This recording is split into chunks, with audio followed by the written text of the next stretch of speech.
Innovators, நான் தான் உங்கள் தானிகை. ஏஐ சிம்பிளாவும் ஸ்மார்ட்டாவும் யூஸ் பண்ணி உங்கள் வாழ்க்கை ஈஸியாக்கிறதுக்கு தயாரா? இந்த மாதிரி ஏஐ பேஸ்ட் பிராக்டிகல் கான்டென்ட் கற்றுக்கொள்ள சப்ஸ்கிரைப் பண்ணுங்க. ஏஐய வச்சு பணம் சம்பாதிக்கிறது ஆன்லைன்ல போனாலே போதும், நூத்துக்கணக்கான வழிகள்னு சொல்லி ஒரே கன்ஃபியூஷன் தான் இல்லையா? இப்படி பண்ணுங்க அப்படி பண்ணுங்கன்னு பார்த்து தலையே சுத்துது. ஆனா கவலையே வேண்டாம், இந்த அனாலிசிஸ்ல எந்த விதமான பில்டப்பும் இல்லாம நிஜமாவே வேலை செய்யற வழிகளை மட்டும் நாம பார்க்க போறோம். சிம்பிளா, தெளிவா. பாருங்க, இங்க எந்த ஹைப்பும் கிடையாது. நம்மளோட நோக்கம் ரொம்ப சிம்பிள். எது உண்மையதையே ஒர்க் ஆகுதோ, எது நிரூபிக்கப்பட்ட முறையோ அதை மட்டும்தான் நாம இங்க பார்க்க போறோம். அவ்வளவுதான். அப்போ கேள்வி இதுதான், ஏஐ வச்சு நிஜமாவே எப்படிங்க சம்பாதிக்கிறது? வாங்க, இதுக்கான பதில தான் நாம இப்போ ஒன்னா சேர்ந்து தேட போறோம். ஆனா அதுக்கு முன்னாடி நாம ஒரு முக்கியமான விஷயத்த முதல்ல தெளிவுபடுத்திக்கணும். சரி, பகுதிக்குள்ள போலாம். அதாவது மிகைப்படுத்தலுக்கும் நிஜத்துக்கும் உள்ள வித்தியாசம். இன்டர்நெட்ல நாம பாக்குறதெல்லாம் உண்மையா, எது ஹைப் எது ரியாலிட்டின்னு ஒரு அலசிடலாம் வாங்க. இப்போ ஸ்கிரீன்ல பாருங்க, லெஃப்ட் சைட்ல இருக்கிறது ஆன்லைன் ஹைப். 100க்கும் மேற்பட்ட ஈஸியான வழிகள், ஒரே நாள்ல பணக்காரராகலாம், இந்த மாதிரி தான் யூடியூப்ல எல்லாம் சொல்றாங்க. ஆனா ரைட் சைட்ல இருக்கிறது தான் நிஜம். அதாவது நிரூபிக்கப்பட்ட ஒரு 6 பாதைகள். திறன் சார்ந்த வருமானம். உண்மைய சொல்லணும்னா ஆன்லைன்ல சொல்ற 95% வழிகள் வேலைக்கே ஆகாது. நாம் அந்த ரியாலிட்டில, அதாவது அந்த 6 நிரூபிக்கப்பட்ட வழிகள்ல தான் கவனம் செலுத்த போறோம். ஓகே, அப்ப அந்த நிரூபிக்கப்பட்ட வழிகள் என்னென்ன? வாங்க நம்மளோட 2வது பகுதிக்குள்ள போகலாம். ஏஐ மூலியமா பணம் சம்பாதிக்கிறதுக்கான அந்த 6 வழிகளை இப்போ ஒன்னொன்னோ பார்க்கலாம்.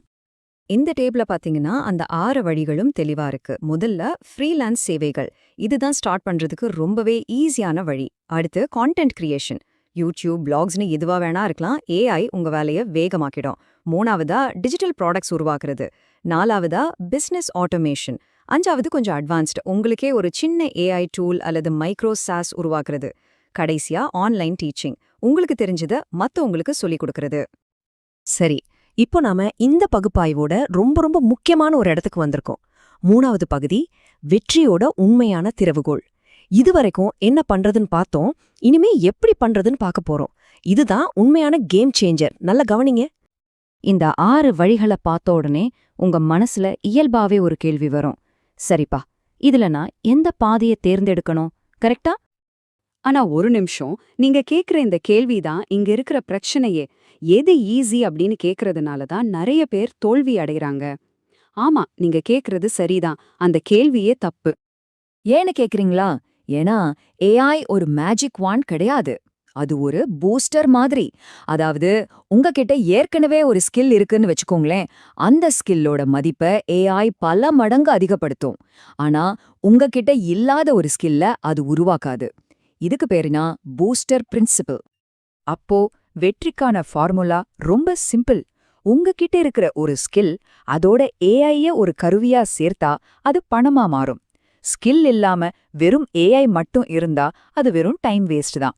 இந்த ஃபார்முலாவை நல்லா ஞாபகம் வச்சுக்கோங்க. Skill plus AI equal to பணம். ஓகே, அந்த ஸ்கில்ல ஏஐ கூட எப்படி கரெக்டா சேர்க்கறது, அதுக்கு தான் நம்மளோட 4வது பகுதிக்கு வரும். 5 ஸ்டெப் ப்ராம்ப்ட் ஃபார்முலா. இத கத்துக்கிட்டீங்கன்னா நீங்க ஏஐய ஒரு எக்ஸ்பர்ட் மாதிரி கண்ட்ரோல் பண்ணலாம். ஒரு விஷயத்த மட்டும் தெளிவா புரிஞ்சுக்கோங்க. நீங்க ஏஐக்கு கொடுக்கிற இன்ஸ்ட்ரக்ஷன்ஸ் எந்த அளவுக்கு தரமா இருக்கோ அந்த அளவுக்கு தான் அதோட அவுட்புட்டும் தரமா இருக்கும். குப்பையை கொடுத்தா குப்பை தான் கிடைக்கும்னு சொல்லுவாங்க இல்லையா? அது மாதிரி தான் குவாலிட்டியான இன்ஸ்ட்ரக்ஷன்ஸ் கொடுத்தாதான் குவாலிட்டியான ரிசல்ட் கிடைக்கும். இதுக்கு பேரு தான் ப்ராம்ப்ட் என்ஜினியரிங். சரி, ஒரு பவர்ஃபுல்லான ப்ராம்ப்ட் எப்படி எழுதுறது? அதுக்கு இந்த 5 ஸ்டெப்ஸ் இருக்கு. முதல்ல ரோல், அதாவது ஏஐக்கு ஒரு ரோல் கொடுக்கணும். நீ ஒரு மார்க்கெட்டிங் எக்ஸ்பர்ட் மாதிரி யோசின்னு சொல்றது. 2வது கான்டெக்ஸ்ட், எதுக்காக யாருக்காக இந்த வேலையை செய்யறோம்னு அதுக்கு ஒரு பின்னணி கொடுக்கணும். 3வது டாஸ்க், என்ன செய்யணும்னு ரொம்ப தெளிவா துல்லியமா சொல்லணும். 4வது கான்ஸ்ட்ரெயின்ஸ், என்னென்ன செய்யக்கூடாது, என்னென்ன விதிகளை பின்பற்றணும்னு சொல்றது. கடைசியா 5வது அவுட்புட் ஃபார்மேட், உங்களுக்கு பதில் எந்த ஃபார்மேட்ல வேணும், ஒரு டேபிளா, புல்லட் பாயிண்ட்ஸா, இல்ல ஒரு பேராகிராஃபான்னு சொல்றது. இப்போ ஒரு நேரடி உதாரணத்தை பாருங்க. லெஃப்ட்ல இருக்கிறது ஒரு பேட் ப்ராம்ப்ட். ஃபிட்னஸை பத்தி ஒரு யூடியூப் ஸ்கிரிப்ட் எழுது. இதுக்கு வர்ற ரிசல்ட் ரொம்ப ஜென்ரலா யூஸ் பண்ண முடியாத மாதிரி இருக்கும். ஆனா ரைட் சைட்ல பாருங்க, நம்ம 5 ஸ்டெப் ஃபார்முலாவையும் யூஸ் பண்ணி எழுதுன ஒரு குட் ப்ராம்ப்ட். இதுக்கு கிடைக்கிற அவுட்புட் அப்படியே வேற லெவல்ல இருக்கும். கிட்டத்தட்ட நீங்க நேரடியா பயன்படுத்தக்கூடிய அளவுக்கு ஒரு ப்ரொஃபஷனல் ஸ்கிரிப்டே கிடைக்கும். பாத்தீங்களா வித்தியாசத்தை? சரி, நாம இப்போ கடைசி பகுதிக்கு வந்துட்டோம். பகுதி 5 உங்களுக்கான AI சக்சஸ் ப்ளூ பிரிண்ட். இதுல நீங்க தவிர்க்க வேண்டிய சில தவறுகளை பத்தி பார்க்க போறோம். புதுசா ஆரம்பிக்கிறவங்க செய்யற சில பெரிய தவறுகள் இதோ. முதல்ல ஒரே வரியில ப்ராம்ப்ட் கொடுக்கறது. ரெண்டாவது ஏஐ கொடுத்த அவுட்புட்ட ஒரு வார்த்தை கூட மாத்தாம அப்படியே காப்பி பேஸ்ட் பண்றது. மூணாவது உங்களுக்கு என்ன டோன்ல என்ன ஸ்டைல்ல பதில் வேணும்னு சொல்லாம விடுறது. கடைசியா ஃபைனல் அவுட்புட்ட ஒரு தடவை கூட ப்ரூஃப் ரீட் பண்ணாம அப்படியே டெலிவர் பண்றது. இந்த தவறுகளை மட்டும் பண்ணாதீங்க. ஞாபகம் வச்சுக்கோங்க, ஏஐ ஒரு சூப்பரான அசிஸ்டன்ட் தான், ஆனா ஃபைனல் குவாலிட்டி உங்க கையில தான் இருக்கு. இப்போ பாருங்க, உங்ககிட்ட வழிகாட்டுற ஒரு வரைபடமும் இருக்கு, அதை திறக்கிறதுக்கான திறவுகோலும் இருக்கு. அதாவது என்னென்ன வழிகள்னு தெரியும், அதுக்கான ப்ராம்ப்ட் ஃபார்முலாவும் தெரியும்.